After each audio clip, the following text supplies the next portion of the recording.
Right breaking news చూస్తున్నా మహబూబ్ నగర్ జిల్లాలోని దారుణం చోటు చేసుకుంది. 4 ఏళ్ల చిల్లారిని అతి కిరాతకంగా చంపి చెట్ల మార్గంలో పడేశారు. అయితే ముఖ్యంగా ఈ దుండగులు ఫ్యామిలీకి సంబంధించిన వాళ్ళ లేకపోతే బయట గుర్తు తెలియని వ్యక్తులు ఎవరైనా చంపారా అనే దానిపైన కూడా పోలీసులు దర్యాప్తు చేస్తూ ఉన్నారు. అయితే రాత్రిపూట ఇటు నారాయణపేటలోని అమ్మిరెడ్డి పల్లిలో ఈ ఘటన చోటు చేసుకున్నట్టు కూడా తెలుస్తోంది. అంజీ అలాగే శిరీష దంపతుల యొక్క కూతురు తేజశ్రీ 4 ఏళ్లుగా కూడా గుర్తించారు. అయితే తేజశ్రీని సొంతూరులోని తల్లిదండ్రుల వద్దే ఉంచి హైదరాబాద్లో వాళ్ళ యొక్క తల్లిదండ్రులు ఇక్కడ పని కోసం అని చెప్పి రావడం కూడా జరిగింది. ఈ నేపథ్యంలోని నిన్న రాత్రి 6 బయట చిన్నారితో పాటు నిద్రించగా గుర్తు తెలియని దుండగులు వచ్చి చిన్నారిని ఎత్తుకెళ్లడం కూడా జరిగింది. అయితే తెల్లవారేసరికి లేచి చూసేసరికి అమ్మాయి కనిపించట్లేదు ఏంటి అని చెప్పి మొత్తం కూడా వెతికిన నేపథ్యంలోని శవమై తేలింది. ముఖ్యంగా అసలు చంపింది ఎవరు తీసుకొని వెళ్ళిపోయారు అనే దానిపైన కూడా ఇప్పుడు పోలీసులు దర్యాప్తు చేస్తున్నారు.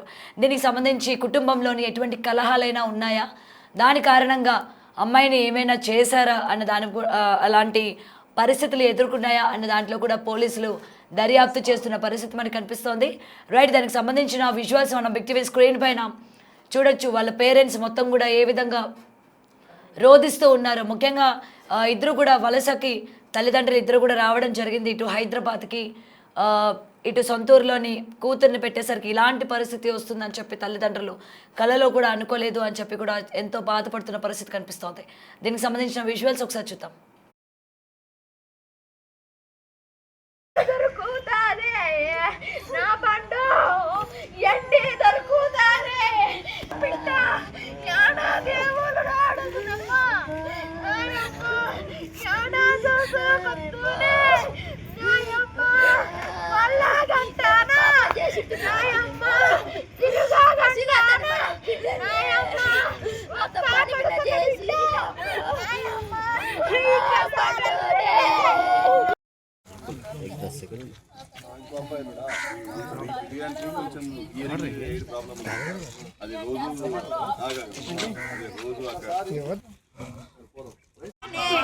నా పండు లేకుండా నా ఎంత పెట్టుకొని పోతుంటున్నాము. నాయమ్మ నాయమ్మ నా పండు నా బిడ్డ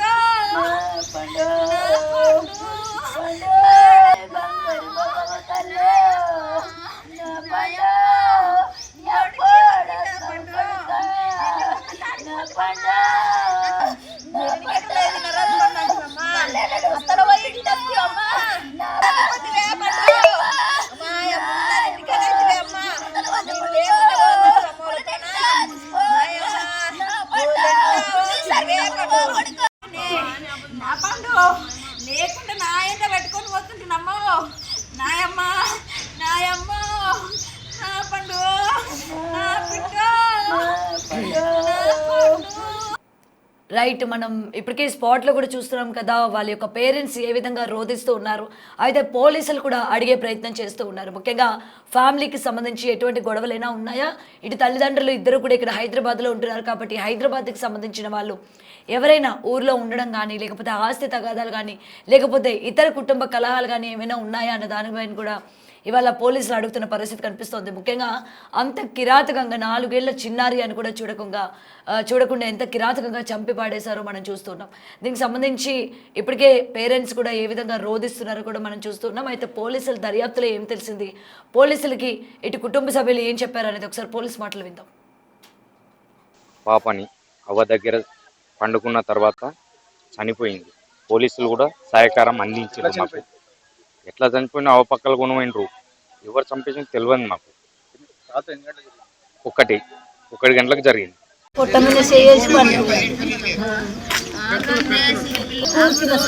ఏం మర్చిగలింది ఆ దేవుని కొరక ఈ గుట్టలు కొరక నా పేరు కిందియేరి బాలరాజు అంటారు. మాది అమ్మిరెడ్డిపల్లి గ్రామము. అయితే మాకు 1 గంటల ప్రాంతంలో మా ఊర్లో కూడా తెలిసింది ఏంటంటే బసిరెడ్డిపల్లిలో పాపని చంపేసిన విషయం తెలిసింది. అటు విషయాన్ని తెలిసిన తర్వాత మేము కూడా అక్కడికి వెళ్ళినాము. తర్వాత పోలీసు వారు వచ్చారు, అందరు వచ్చి డాగ్ స్క్వాడ్ని కూడా తీసుకొని వచ్చిండ్రు, పరిశీలన చేసిండ్రు. అయితే పాపని ఇంటి దగ్గర అవ్వ దగ్గర వండుకొని ఉంటే ఆ పాపని ఎత్తుకొని వచ్చి చెరుకట్ట చంపి పాడేసిపోయినరు. కానీ మరి చైనాలో తీసుకుపోయినరు పాపవి. ఆ చైనాల దొంగతనంకి వచ్చిండ్రా లేక మరి ఏదైనా ఉందా లేక ఈ ఊరు ఇంటి దొంగల బయటి దొంగల అనేది ఎవరికి ఏం అవకాశం లేదు, తెలియదు. కానీ ఈ దానిపైన చట్టరీత్యా చర్యలు బాగా తీసుకొని మాకు తగిన సహాయం చేయగలరని కోరుతున్నాం మేము గ్రామస్తులం. రైట్. అయితే నిద్రిస్తున్న 4 ఏళ్ల చిన్నారిని అర్ధరాత్రి ఎత్తుకెళ్లి అతి కిరాతకంగా చంపేశారు. అయితే ఇప్పటికీ ఆ ఊర్లో ఉన్న ప్రజలు కావచ్చు, వీళ్ళందరూ చెప్తుంది ఏంటంటే అసలు దొంగతనం ఏమైనా చేశారా? ఎందుకంటే పాప ఒంటి మీద సంబంధించి బంగారం కానీ ఏది తీసుకెళ్ళినట్టు కూడా కనిపించట్లేదు. మరైతే ఇంటి దొంగలు చేశారా లేకపోతే బయట దొంగలు చేశారా? నిజానికి ఊర్లోని దొంగలు ఏమైనా పడ్డారా అనే దానిపైన కూడా ఇంకా మాకు కూడా ఎటువంటి క్లారిటీ రాలేదు అని చెప్పి ఊర్లో ఉన్న వాళ్ళు కూడా చెప్తున్న పరిస్థితి కనిపిస్తుంది. ఏది ఏమైనా కూడా 4 ఏళ్ళ చిన్నారని ఇంత కిరాతకంగా చంపడం ఏంటి? ఎటువంటి కారణాలైనా ఉండొచ్చు.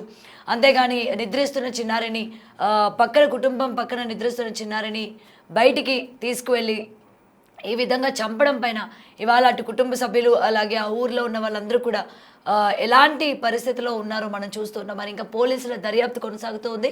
ఇంతకీ వీళ్ళు ఇదే ఊర్లో ఇప్పుడు ఇదే ఫస్ట్ టైమా లేకపోతే ఇంతకుముందు వాళ్ళ మీద ఏమైనా కేసెస్ ఉన్నాయా? ఇంతకు వాళ్ళు ఎవరికి సంబంధించిన వాళ్ళు లేకపోతే కుటుంబంలో ఎవరైనా ఉన్నారా అని పూర్తిగా కుటుంబాన్ని విచారణ చేసిన తర్వాతే ఒక కొలిక్కి వస్తాము అన్నట్టు కూడా తెలుస్తోంది.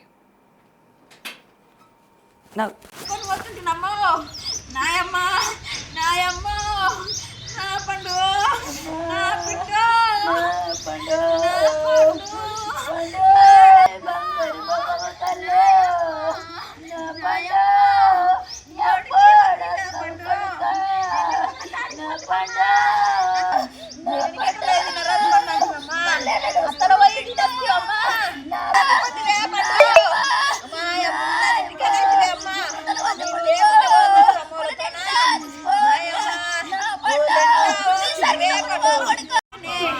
నా పండు లేకుండా నా ఎంట పెట్టుకొని వస్తుంటున్నామో నాయమ్మ నాయమ్మ నా పండు నా బిడ్డ పండు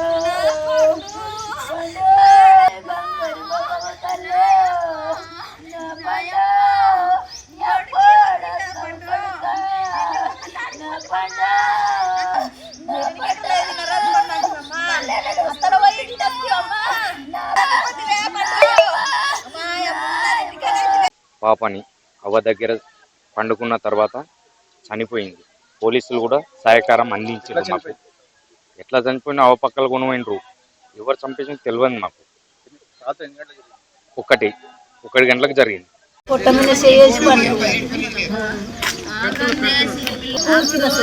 ఏం మత్తు కలింది ఆ దేవుని కరక ఈ గుట్టలు కరక కొని పోయింది తెలియదు. మీరు వచ్చి చెప్పే. నా పేరు కిందియేరి బాలరాజు అంటారు. మాది అమిరెడ్డిపల్లి గ్రామము. అయితే మాకు 1 గంటల ప్రాంతంలో మా ఊర్లో కూడా తెలిసింది ఏంటంటే బసిరెడ్డిపల్లిలో పాపని చంపేసిన విషయం తెలిసింది. అటు విషయాన్ని తెలిసిన తర్వాత మేము కూడా అక్కడికి వెళ్ళినాము. తర్వాత పోలీసు వారు వచ్చారు. అందరు వచ్చి డాగ్ స్క్వాడ్ని కూడా తీసుకొని వచ్చిండ్రు, పరిశీలన చేసిండ్రు. అయితే పాపని ఇంటి దగ్గర అవ్వ దగ్గర వండుకొని ఉంటే ఆ పాపని ఎత్తుకొని వచ్చి చెరుకట్ట పైన చంపి పాడేసిపోయినరు. కానీ మరి చైనాలు తీసుకుపోయినరు పాపవి. ఆ చైనాల దొంగతనంకి వచ్చిండ్రా లేక మరి ఏదైనా ఉందా లేక ఈ ఊరు ఇంటి దొంగల బయటి దొంగల అనేది ఎవరికి ఏం అవకాశం లేదు, తెలియదు. కానీ ఈ దానిపైన చట్టరీత్యా చర్యలు బాగా తీసుకొని మాకు తగిన సహాయం చేయగలరని కోరుతున్నాం మేము గ్రామస్తులం.